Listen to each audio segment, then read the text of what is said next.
बिस्मिल्लाहिर्रहमानिर्रहीम।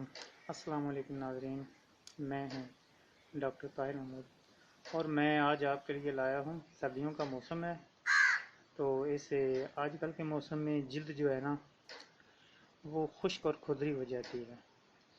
तो जो आज हम चीज़ बनाने जा रहे हैं ये बहुत ही सस्ती चीज़ है।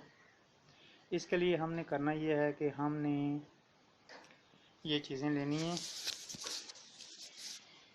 120 ml हमने लेना है गुलाब का अर्क और 100 ग्राम हमने लेनी है ग्लिसरीन और 3 बड़े बड़े लीमू लेने हैं। अब करना यह है कि ग्लिसरीन और गुलाब के अर्क को हमने मिक्स कर लेना है और ये 3 बड़े बड़े जो लीमू हैं इनका रस निकाल इनमें मिक्स करके रख लेना है।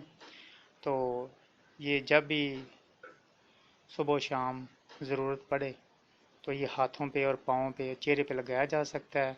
ये इंतहाई कम कीमत और मुनासिब चीज़ है। इंशाल्लाह आप ये इस्तेमाल करें तो आपको इसका 100% रिज़ल्ट मिलेगा। ओके नाज़रीन, अल्लाह हाफिज़।